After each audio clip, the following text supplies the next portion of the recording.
अगर आपने इस वीडियो का प्रीवियस पार्ट ना देखा हो तो हमने डिस्क्रिप्शन में उसकी लिंक दी है, प्लीज डू वॉच। अब हम जानने जाएंगे शिवाजी महाराज के बेटे संभाजी महाराज के बारे में। संभाजी महाराज का नाम शिवाजी महाराज ने उनके बड़े भाई के नाम से रखा। इनका जन्म 14 मई 1657 में पुरंदर किले पे हुआ, जब शिवाजी महाराज 27 साल के थे। युद्ध कौशल में अत्यंत निपुण और एक अपराजित राजा के नाम से संभाजी महाराज को माना जाता है। मैं 14 साल की उम्र में संस्कृत में बुद्ध भूषण नाम का ग्रंथ संभाजी राजा ने लिखा, जिसमें शिवाजी महाराज का परिचय है। शिवाजी महाराज ने संभाजी महाराज को काफी कम उम्र में युद्ध नीति में शामिल किया और इसी वजह से संभाजी महाराज अपने पिता शिवाजी जैसे महान राजा हो सके। औरंगजेब ने आगरा में शिवाजी को कैद करके रखा था, तो 9 साल की संभाजी ने अपने पिता को औरंगजेब से छुटकारा पाने के लिए मदद की। उनकी शादी उनके कम उम्र में ही यशोबाई से हुई थी और बाद में उन्हें लड़का हुआ जिसका नाम था शाहू।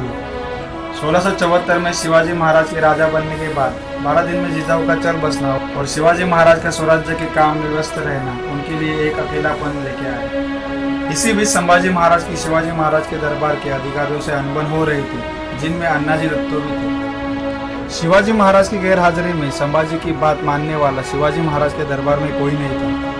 इसीलिए शिवाजी महाराज ने उन्हें कोंकण के श्रृंगारपुर का सूबेदार बनाया। पर शिवाजी महाराज की 1680 में मृत्यु के बाद संभाजी ने राज्य संभाला और औरंगजेब, जो संभाजी से 15 गुना ज्यादा सेना रखता था, उसको संभाजी ने 1688 तक एक भी किला जीतने ना दिया।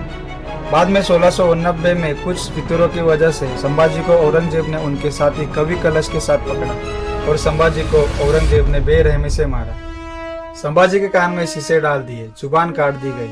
ऐसे 40 दिनों तक उन्हें सताया गया और 11 मार्च 1689 को उनकी मृत्यु हुई। अब हम बात करेंगे राजाराम के बारे में, जो शिवाजी महाराज के छोटे बेटे थे। संभाजी महाराज की मृत्यु के बाद तुरंत राजाराम महाराज को 1889 में मराठा राजगद्दी पे बिठाया गया। राजाराम ने तमिलनाडु के नजदीकी जिंजी को अपने राज्य की राजधानी बनाया और वहां स्थित हो गए। उन्होंने उनके सरदार संताजी घोरपड़े और धनाजी यादव के बलबूते पे औरंगजेब को कड़ी टक्कर दी और 1700 तक मराठा राज्य को टिकाए रखा।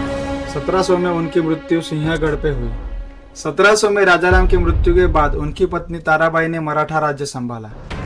ताराबाई घुड़सवारी में अत्यंत निपुण थी। उन्होंने 1707 तक मतलब कि 7 साल मुगलों से युद्ध किया और फिर भी मुगल जीत ना पाए। अब हम बात करेंगे शाहू महाराज के बारे में, जो संभाजी महाराज के बेटे थे। औरंगजेब की मृत्यु के बाद शाहू को मुगलों ने आजाद कर दिया। तभी शाहू महाराज ही राजगद्दी के असली हकदार है, ये बात ताराबाई के दरबार में फैलने लगी। तभी ताराबाई के कुछ सरदार और बालाजी विश्वनाथ शाहू के साथ मिल गए और शाहू महाराज ने ताराबाई के खिलाफ जंग छेड़ दी। फिर बालाजी विश्वनाथ की वजह से शाहू जीत गए और 1707 में शाहू महाराज मराठाओं के नए राजा बन गए। शाहू महाराज ने बालाजी विश्वनाथ को अपना प्रमुख सरदार बनाया। और ये बात जानकर आपको हैरानी होगी कि शाहू महाराज ने ताराबाई के पोते राम राजा को अपना बेटा माना। शाहू महाराज मराठा साम्राज्य के 5वें छत्रपति थे। उन्होंने 1707 से 1749 तक मराठा साम्राज्य संभाला। मराठाओं में सबसे ज्यादा शासन करने वाले राजा शाहू महाराज थे। इस बीच 1720 में बालाजी विश्वनाथ की मृत्यु हो गई। उनके मृत्यु के बाद बालाजी विश्वनाथ के बड़े बेटे बाजीराव को शाहू महाराज ने पेशवा बनाया। अब हम बात करेंगे बाजीराव पेशवे के बारे में। बाजीराव को पेशवाओं में से सबसे तेज दिमाग वाला और सर्वोच्च योद्धा मानते हैं, जिन्होंने 1720 से लेकर 1740 तक मतलब के 20 साल तक राज्य किया। ऐसा कहा जाता है कि पेशवा बाजीराव इतने अच्छे दिखते थे कि निजाम के जनान खाने ने उन्हें देखने की इच्छा व्यक्त की और जब उन्हें निजाम ने दरबार में बुलाया तभी उन्हें देखकर निजाम के जनान खाने में से सभी स्त्रियों ने उन पर हीरो की बौछार कर दी। पर बाजीराव ने उन्हें कहा कि मेरे दिल में बस काशीबाई और मस्तानी के लिए प्यार है।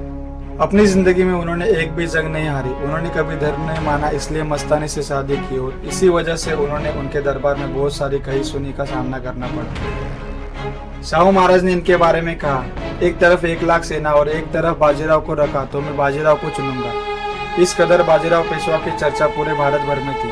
1740 में बाजीराव की मृत्यु होने के बाद कहा जाता है कि निजाम के भी आंखों में आंसू आ गए थे। नाना साहेब पेशवे, जो कि बाजीराव पेशवे के बड़े बेटे थे, उनको पेशवा 1740 में बनाया गया और जब शाहू महाराज की मृत्यु हो गई तब 1749 को नाना साहेब ने पूरे मराठा साम्राज्य को अपनाना चाहा। पर ताराबाई के पोते राम राजा, जिसे शाहू महाराज ने अपना बेटा माना था, उन्होंने अपना हक जताया और नाना साहेब और राम राजा के बीच में करार हुआ, जिसमें यह तय हुआ कि नाना साहेब हर साल 65 लाख रुपए छत्रपति राम राजा को देंगे। 1750 में रोहिल्लों पे मराठाओं ने आक्रमण करके उन्हें इस कदर हराया कि रोहिल्लों के नज़र में मराठाओं के लिए नफरत पैदा हो गई। बाद में नाना साहब के भाई रघुनाथ राव ने 1756 में अहमद शाह अब्दाली की लूट की और बाद में वो अफगानिस्तान में भाग गए। 1758 तक दिल्ली और महाराष्ट्र में मराठाओं का राज था। बाद में कुछ सालों में मराठाओं की दुश्मनी जाट और राजपूताना के साथ हुई। जैसे ही नाना साहब को समझा कि अहमद शाह अब्दाली ने फिर से भारत में कब्जा करना चाहा, तो नाना साहब ने सदाशिवराव को अपना सेनापति बनाया और जंग के लिए भेज दिया। उनके साथ विश्वासराव पेशवे, इब्राहिम गांधी और मल्हारराव होलकर भी थे। सदाशिवराव नाना साहब के चचेरे भाई थे, जिन्होंने अपने आप को इससे पहले भी बहुत बार युद्ध नीति में साबित किया था। विश्वासराव नाना साहब के बेटे थे, जिनको नाना साहब ने सदाशिवराव के साथ भेजा था। इनके साथ इब्राहिम गांधी भी थे। इब्राहिम गांधी निजाम शाह में थे, जिन्हें मराठाओं ने अपनी सेना में शामिल कर लिया क्योंकि उन्हें फ्रेंच तकनीक से जंग लड़ना आता था। पानीपत की जंग 1761 में चालू हुई और इसमें बहुत से मराठे और अफगान मारे गए। मराठे जंग में हार गए। इसके कारण वैसे तो बहुत है, उनमें से कुछ कारण ये है कि मराठाओं को राजपूताना ने मदद करने से इनकार कर दिया। मराठाओं के पास खाने के लिए कुछ नहीं था क्योंकि अहमद शाह अब्दाली ने उनके खाने का बंदोबस्त पे हमला कर दिया। खाने के सब गोदाम उसने तहस नहस कर दिए।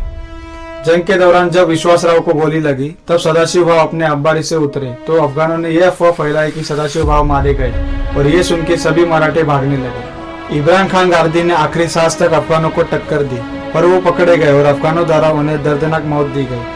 सदाशिवराव और इब्राहिम खान गांधी की दोस्ती हिंदू मुस्लिम लोगों के लिए आज भी एक मिसाल है।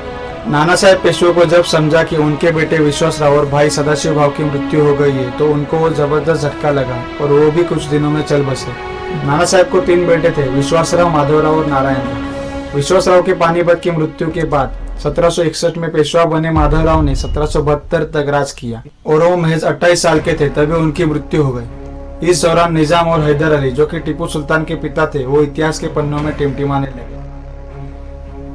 माधवराव की मृत्यु के बाद उनकी कोई संतान न होने के कारण उनके छोटे भाई नारायण राव को पेशवे बनाया गया, पर यह बात नाना साहब के चचेरे भाई रघुनाथ राव को रास नहीं आई। रघुनाथ राव ने नारायण राव के साथ बगावत की और उन्हें गार्दियों के सहारे मार दिया। नारायण राव की हत्या 1773 में हुई। उस वक्त नारायण राव केवल 18 साल के थे। नारायण राव के बाद रघुनाथ राव को पेशवा बनाया गया, पर आखिरकार उन्होंने पेशवाई कुछ दिनों में ही छोड़ दी। नाना फडणवीस, जो पेशवा सरदार थे, उन्होंने नारायण राव के बेटे सवाई माधवराव को पेशवा बनाया और उनके बड़े होने तक उन्होंने खुद पेशवाई संभाली। 1795 में सवाई माधवराव ने शनिवारवाड़ा के महल की दीवार से कूदकर आत्महत्या कर ली। आत्महत्या का कारण ये कहा जाता है कि वो नाना फडणवीस की भयावह वृत्ति सह नहीं पाए। रघुनाथ राव के बेटे दूसरे बाजीराव को पेशवाई में लाया गया जब वो 19 साल के थे। ये बात है 1802 की। अपने नाम से जुड़ी बहादुरी और होशियारी को संभाल कर रखने में दूसरे बाजीराव नाकामयाब रहे। जंग में भाग के जाने की आदत से इन्हें लोग भगोड़ा बाजीराव कहने लगे। उन्होंने अंग्रेजों के साथ 3 जंग लड़ी, उसमें से 2 मराठा जीते और आखिरी जंग, जिसको थर्ड एंग्लो मराठा वॉर कहते थे, वो मराठा हार गए।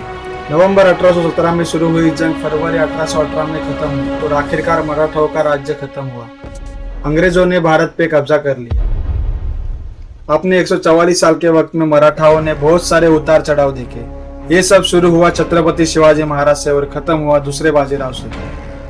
अपनी कभी न हार मानने वाली आदत से मराठाओं ने भारत भूमि को और महान बनाया है। अगर आपको ये वीडियो अच्छी लगी हो तो प्लीज लाइक करना ना भूलिए और कमेंट करके हमें बताइए कि आपको ये वीडियो कैसी लगी।